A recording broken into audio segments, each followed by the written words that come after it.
Make a narrative as if like I'm scared of. I think Devin's a tremendous fighter. Do I think Devin Haney can beat me? Hell no. Hell no. Yeah. For me personally, I'm on a different level than everybody. Yeah. And when it comes down to boxing, because Devin, he's a boxer. It's on him. You know what I mean? It's on him. He knows that he's going to get this fade sooner or later. So it's only a matter of time. Obviously, we can't go down. You know, we can't go down to 135. So, you know, he would have to come up. And, you know, he can get this work anytime he ready. I see greatness, man. I see greatness. Shakur practically beat him with one hand, man. That jab, man. Most important hand you have, man. You know? And he looked good doing it, sharp. You know what I mean? Distance. He did everything, man.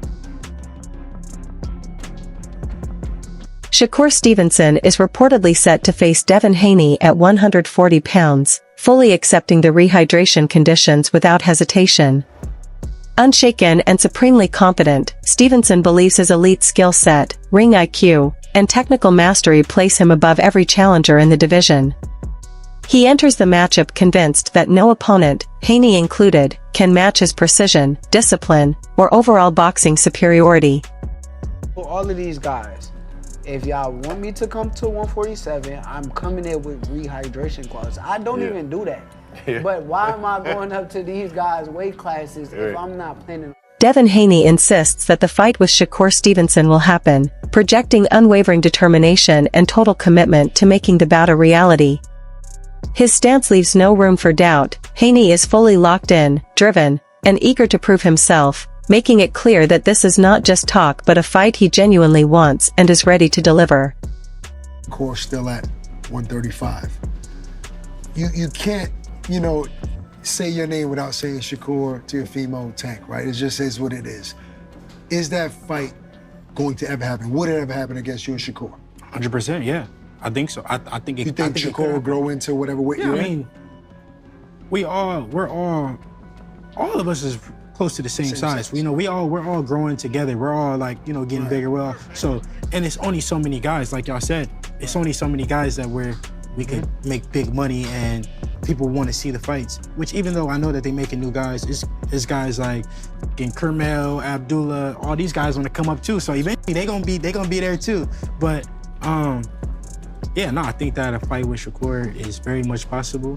We try to make it happen. Shakur Stevenson makes it clear he has no fear of Devin Haney, standing firm in his confidence and readiness for the challenge. However, he suggests that Haney's team may attempt to twist the narrative, falsely accusing him of ducking the fight, despite his clear willingness to step in and prove himself when the moment arrives. Devin Haney. Okay. Devin Haney's probably, to me, I don't think it's hit its point yet, but I think in the next year or two, it'll hit a point where it's like the world is gonna demand, you know what I'm saying? I can see the trajectory feels like it could meet like that. I would love this fight. But look, you gotta watch what you say with like, and this is not even Devin fault, cause Devin is very respectful of my game and I'm respectful of his game. He's a good fighter. But his fans will clip and twist and turn things into something that is not. So I try to be real careful on what I say. True. This is guy Jay on Twitter. He a big Haney fan. He be always clipping and changing stuff, Jay. Yeah, they gonna make a narrative as if like I'm scared of. I think Devin's a tremendous fighter. Do I think Devin Haney can beat me? Hell no. Shakur Stevenson believes he operates on a completely different level, convinced that no fighter in the sport has the ability to defeat him. He remains equally certain that Devin Haney lacks the power to knock him out, reinforcing his belief that his skill, defense, and ring intelligence make him an untouchable force inside the ring. He's a fucking stone cold killer who's just gonna go in there and try to knock me the fuck out. Yeah. He's gonna try to outbox me. I'm the greatest boxer. How do you... So that's how I feel about the fight. Yeah. But it all gotta make sense from a business standpoint. I don't like getting up here and negotiating against myself. And for sure. But for me, I'm willing But to do you make the see fight it happen. as it being that could, you know, like we always said, the Four Kings, even though you wasn't a part of it, the whole thing, the whole plot was like at the end of the road, there's gonna be 2 guys left standing, and that's the big fight. Do you see that as that's potentially what that could be? I'm a bad motherfucker. Devin Haney is driven by a fierce determination to prove himself, actively pursuing battles with elite opponents like Shakur Stevenson to cement his legacy.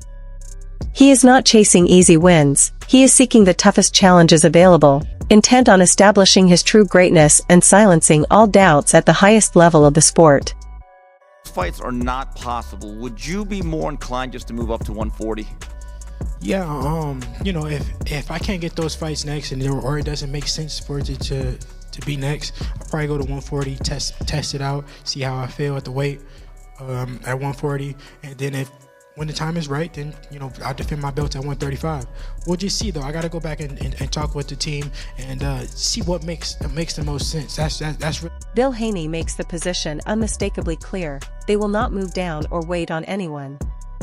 The message is firm and uncompromising. Any fighter who wants the opportunity must step up to 140 pounds, because the Haney camp is moving forward on their terms and leaving no room for hesitation. Didn't become undisputed, yet they didn't mention the franchise belt, which directly impacted Devin's career early on, right? And it seemed like, I was saying this on my live earlier, you tell me what you think about this, but it seems to me like there's a lot of people that have tried to block y'all ambition, right? Between you signed to the wrong company, you know, Loma not taking the Devin fight, Tio not taking the Devin fight, Rolly saying he just don't want to fight Devin. Do you see that? Like, how do you see that? You know, as far as like, people know you're ambitious, they know you want to be unified, they know you want to be undisputed, so they put all these obstacles up and they make it hard for you to achieve what you're trying to achieve. Absolutely. I think it's been historic in a way. He emphasizes that the fight can take place at any moment, the instant the challenger is ready. There are no delays, no excuses. Haney's camp is fully prepared and willing to face their opponent head-on whenever the call is made. We must keep our composure and our patience and understand that it's part of the process when you're that good. You know what I mean? We can't say it any other way. You know, they're running out of narratives. You know what I'm saying? And, you know, it's what the people want to see. We don't never say, okay, you know, well, this guy has done something wrong or he did bad business. So, you know, we'll never do it. Obviously, you know, when we go through negotiations and we spend time in there, whether it's put something together for Richard Hitchinson, for him to come back later and to say, you know, yeah, I want that fight. Well, when we were trying to make the fight, we couldn't. You didn't want to negotiate. You went somewhere else. When we were negotiating with Shakur Stevenson, instead of him negotiating with us, he said that he's going to go. Tim Bradley believes Shakur Stevenson has the potential to rise above even Terrence Crawford in boxing history. While Crawford rightfully belongs on the sport's Mount Rushmore as a 5-division champion with an extraordinary record, Bradley sees in Stevenson the talent, skill, and ring intelligence to reach even greater heights. He stresses that this isn't about replicating Crawford's multiple undisputed titles or conquering countless weight classes, but about seizing opportunities that were denied to Crawford due to the politics of boxing at the time.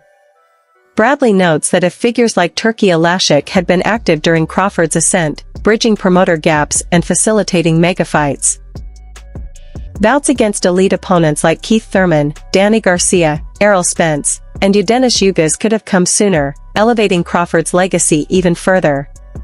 Shakur, just like Crawford was with me, Shakur has the ability to pass Terrence Crawford.